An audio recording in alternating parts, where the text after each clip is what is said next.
الله الرحمن الرحيم سبحان الذي أسرى بعبده ليلا من المسجد الحرام إلى المسجد الأقصى صدق الله مولانا العظيم قال الله تبارك وتعالى في شأن حبيبه إن الله وملائكته يصلون على النبي يا أيها الذين آمنوا صلوا عليه وسلموا تسليما اللهم صل وسلم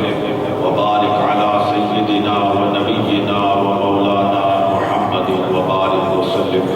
عليه الصلاة والسلام عليك يا رسول الله الصلاة والسلام عليك يا حبيب الله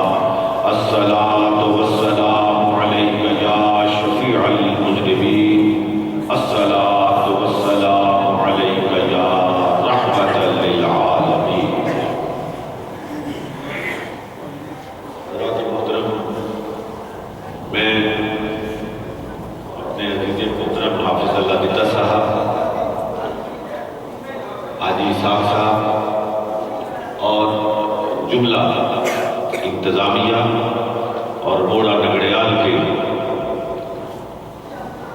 تمام مرد و زن کو مبارکباد پیش کرتا ہوں کہ حسب روایت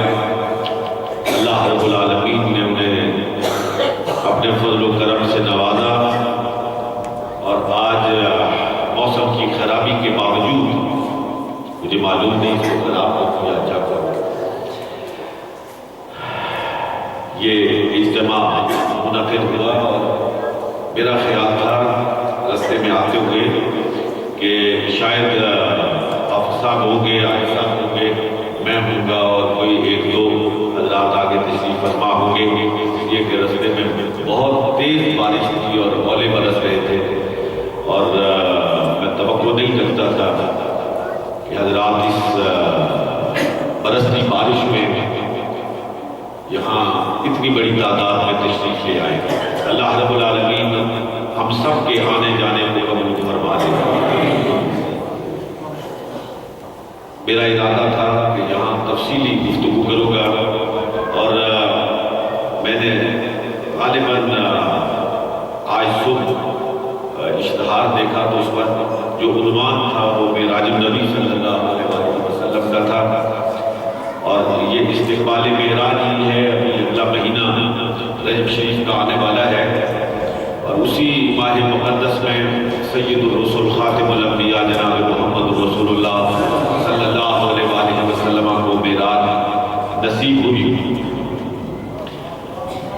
لیکن ہماری یونیورسٹی کے جو صدر ہیں ان کی والدہ کا انتقال ہوا ہے اور نماز عصر کے بعد ان کی نماز جنازہ ہے اور میں مصمم ارادہ رکھتا ہوں کہ اس نماز جنازہ میں شریک ہو جاؤں. اس لیے انتہائی اختصار کے ساتھ 15 منٹ میں اپنی گفتگو کو مکمل کرنے کی کوشش کروں گا. حضرات محترم، آپ تاریخ کے دو مناظر کو سامنے رکھیں. پہلا منظر جو میں آپ کی خدمت میں عرض کرنا چاہتا ہوں وہ سید الرسول خاتم الانبیاء جناب محمد رسول اللہ صلی اللہ علیہ وسلم کی بعثت مبارکہ کے ساتھ ہی، اعلان نبوت کے ساتھ ہی جو مصائب اور آلام کا زمانہ ہے، جو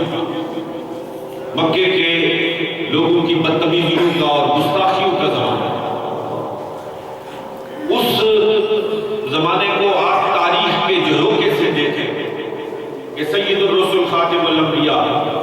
سرور عالم و عالمیان صلی اللہ علیہ وآلہ وسلم رستے سے گزر رہے ہیں، لوگ اوپر سے کوڑا کرکٹ پھینک رہے ہیں. پیغمبر اعظم و آخر صلی اللہ علیہ وآلہ وسلم جس گلی سے گزرتے ہیں اور کچھ لوگ ہیں جو ان کی گلی میں کانٹے بچھا رہے ہیں اور پھر وہ منظر تو کئی مرتبہ آپ نے سنا کہ سید الرسول خاتم الانبیاء جناب محمد رسول اللہ صلی اللہ علیہ وسلم کے مقدس گلے میں چادر پڑی ہوئی ہے، اس کو لپیٹا جا رہا ہے. حضور علیہ السلام کا چہرہ سرخ ہو رہا ہے، آنکھیں باہر کو آ رہی ہیں،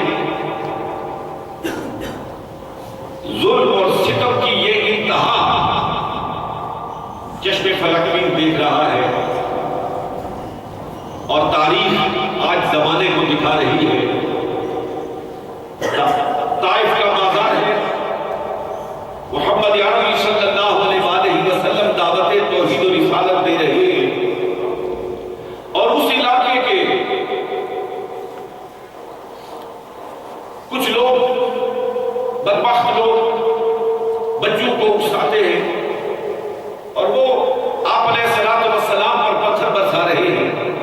اور اتنے پتھر برساتے ہیں کہ سید الرسول علیہ الصلوۃ والسلام زخموں سے چور چور ہو جاتے ہیں اور آپ کے مقدس پاؤں سے خون رسنے لگتا ہے اور اتنا رستا ہے کہ آپ کے نالان پاک آپ کے پاک خون سے تر بدر ہو جاتے ہیں.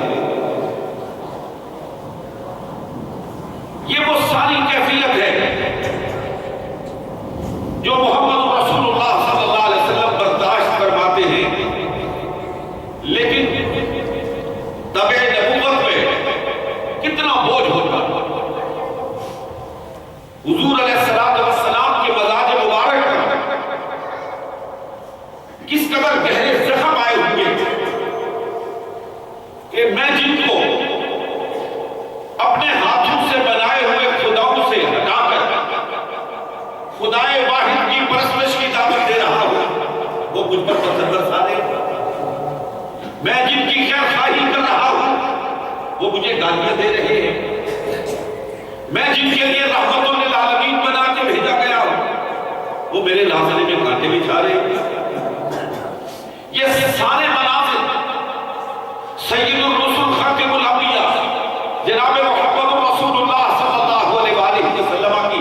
آنکھوں کے سامنے ایک ایک کر کے گھوم رہے ہوں گے کہ وہ رحیم ذات، وہ کریم ذات، وہ خالق ذات، وہ مالک ذات کہ جس کا نام لیتے ہوئے حضور سرور کونین صلی اللہ علیہ وسلم ہمیشہ فرماتے تھے کہ مجھے قسم ہے اس رب کی جس کے قبضہ قدرت میں محمد کی جان ہے. وہ یہ منظر دیکھ رہا تھا اور اپنے سب سے پیارے، سب سے آخری، سب سے لاڈلے، سب سے محبوب پیغمبر علیہ السلام کے ساتھ روا رکھے جانے والے سلوک کو دیکھ رہا تھا. اور میں یہ عالم تصور کی بات کر رہا ہوں. رب کہتا ہوگا کہ میرے محبوب میں نے کچھ چنے ہوئے پہلے بھی بھیجے ہیں،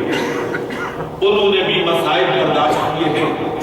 انہوں نے بھی آلام برداشت کیے ہیں. میں نے ان کے مصائب اور آلام کا بھی صلہ دیا ہے. میں نے تخت سلیمانی کو اڑایا ہے. تخت سلیمانی کو اڑتا ہوا لوگوں نے دیکھا ہے لیکن اسے آسمانوں کے نیچے نیچے اڑتا ہوا دیکھا ہے. میں نے جناب موسیٰ سے کلام کیا ہے لیکن پہاڑ کی چوٹی پہ کیا ہے. موسیٰ نے دیدار کا تقاضا کیا ہے لیکن میں نے کہا موسیٰ تو تاب نہیں لا سکتا، تو تجلی ایک تجلی دیکھ کر اپنے آپ پر قابو نہ رکھ سکے گا. فلما تجلی ربہ للجبل جعلہ دکا وخر موسیٰ صعقا. جب رب کریم نے اپنی تجلیات الہیہ میں سے ایک تجلی جناب موسیٰ علیہ السلام پر گرائی تو موسیٰ علیہ السلام گر پڑے. یہاں ایک نکتے کی بات آپ کی خدمت میں عرض کرنا چاہتا ہوں. لوگوں نے کہا سارے تراجم اٹھا کے دیکھ لیجیے کہ موسیٰ علیہ السلام بے ہوش ہو گئے. تجلیات الہیہ کو دیکھا، موسیٰ علیہ السلام بے ہوش ہو گئے. لیکن اعلیٰ حضرت رحمت اللہ علیہ فرماتے ہیں کہ بے ہوشی نفس ہے اور پیغمبر نفس سے پاک ہوتا ہے. موسیٰ بے ہوش نہیں ہوئے بلکہ تجلیات الہیہ میں گم ہو گئے. اللہ محترم، اب باری آتی ہے آپ کے پیغمبر کی، میرے پیغمبر کی، ہم سب کے پیغمبر کی، کائنات کے پیغمبر کی، جنوں کے پیغمبر کی، انسانوں کے پیغمبر کی، اور مجھے کہنے دیجیے ملائکہ کے پیغمبر کی، آسمان والوں کے پیغمبر کی، زمین والوں کے پیغمبر کی، زمین کی گہرائیوں میں بسنے والے کیڑوں اور مکوڑوں کے پیغمبر کی اور آسمان کی بلندیوں اور فضا کی وسعتوں میں پھیلی ہوئی ہر وہ شے ماں سوا اللہ اللہ کے سوا کائنات کی ہر شے کا پیغمبر اس ذات کو بنا کر بھیجا گیا ہے، اس پیغمبر کی باری آتی ہے تو رب تعالیٰ فرماتا ہے میرے محبوب لوگوں نے جناب سلیمان کے تخت کو آسمانوں سے نیچے نیچے ٹوٹتا ہوا دیکھا، میرے محبوب آج تو تو زمین کو نیچے چھوڑ، تو زمان کو نیچے چھوڑ، تو فضا کو نیچے چھوڑ، تو ہوا کو نیچے چھوڑ، تو پہلے آسمان کو نیچے چھوڑ، تو دوسرے تیسرے چوتھے پانچویں چھٹے ساتویں کو نیچے چھوڑ، تو سدرۃ المنتہا کی بلندیوں پہ آ جا، اور جو تجھے لینے کے لیے گیا تھا، اور جو تجھے لینے کے لیے گیا تھا، جو براق لے کر گیا تھا، جو براق کو سجا کر گیا تھا، اور جو افضل الملائکہ ہے، جو نوریوں کا سردار ہے، آج تو اس کا بھی تماشا دیکھ لے کہ اس کے مقام کی انتہا کیا ہے اور تیرے مقام کی ابتدا کہاں سے ہوتی ہے، تیرے مقام کی ابتدا کہاں سے ہوتی ہے۔ نور اور بشر کے مسئلے میں مت پڑو، نور کی جہاں پہ انتہا ہوتی ہے محمد رسول اللہ کے سفر کی وہاں سے ابتدا ہوتی ہے۔ جبریل امین سدرۃ المنتہا کی بلندیوں پہ پہنچ کر ہاتھ جوڑ کر بقول امیر خسرو یہ عرض کرتے ہوئے دکھائی دیتے ہیں کہ اگر یکسر ہوئے برتر برم، اگر یکسر ہوئے برتر برم فروغ تجلی بسوزت برم، کہ یا رسول اللہ صلی اللہ علیہ وسلم یہاں سے آگے اگر بال برابر بھی آگے جاتا ہوں تو تجلیات الہیہ سے میرے پر جل کر خاکستر ہو جائیں گے۔ یا رسول اللہ میری انتہا ہو گئی ہے، آپ کی ابتدا ہو گئی، یہاں سے آگے یا خدا ہے یا مصطفیٰ ہے، اور کوئی تیسرا نہیں ہے۔ اور کسی نے بڑی خوبصورت بات کہی تھی، ایک صاحب علم نکتہ دان کہ ماں سے بدلا ہر شے اپنے وجود کے لیے حضور کے وجود کی محتاج ہے، حضور کے وجود کی محتاج ہے، اور حضور اپنے وجود کے لیے سوائے ذات نام کے کسی چیز کے محتاج نہیں ہے، کسی چیز کے محتاج نہیں ہے۔ مجھے بتائیے آپ میں ہم سب آکسیجن کے محتاج ہیں یا نہیں؟ بلندی پہ جاتے ہوئے جہاں سے خاص مقام سے اوپر جائیں تو آکسیجن کی ضرورت پڑتی ہے یا نہیں؟ آکسیجن نہ ملے تو انسانی زندگی درم برم ہو کر رہ جائے، لیکن آسمانوں پہ کون سی آکسیجن ہے؟ سدرۃ المنتہا پہ کون سی آکسیجن ہے؟ معلوم ہوا کہ آکسیجن تو مصطفیٰ کی ضرورت ہے، مصطفیٰ کو آکسیجن کی ضرورت ہے۔ آپ نے کہا میرے محبوب میں تجھے وہاں لے کے جاؤں گا، میں تجھے اس مقام پر پہنچاؤں گا جہاں دنیا کو پتہ چل جائے گا کہ زندگی مصطفیٰ کے وجود سے ہے، مصطفیٰ کسی اور کے وجود کے سبب سے نہیں ہے۔ چنانچہ زمین پر آپ دیکھ لیجیے نا، مصطفیٰ گئے تو جہاں سلسلہ تھا وہیں پہ رک گیا یا نہیں رک گیا؟ یار پانی کی روانی کبھی رکی ہے؟ رکی ہے؟ نہیں نہ رکی، مگر رکی ہے میراث کی رات یا نہیں رک گئی؟ کنڈی کو آپ ہلائیں، اپنے وقت مقررہ سے پہلے وہ رکی ہے؟ نہیں رکی، لیکن رکی یا نہیں؟ بستر کی حرارت رکی یا نہیں؟ معلوم ہوا کہ ہر چیز کی حرارت اور زندگی کا تعلق وجود محمد مصطفیٰ سے رب نے جوڑ کے رکھا ہوا ہے۔ جس طرح ہمارے وجود کو آکسیجن سے جوڑ کے رکھا ہے، اسی طرح کائنات کے وجود کو وجود محمد رسول اللہ صلی اللہ علیہ وسلم سے جوڑ کر رکھا ہے۔ سدرۃ المنتہا نیچے چلا جاتا ہے، حضور اوپر جاتے ہیں، اور لوگ بس کر جاتے ہیں کہ عرش اولیٰ پہ چلے، یہی ہے نا کہ عرش اولیٰ پہ چلے۔ حضور عرش پہ پہنچ گئے، لیکن پھر ادن منی کی تفسیر کیا کرو؟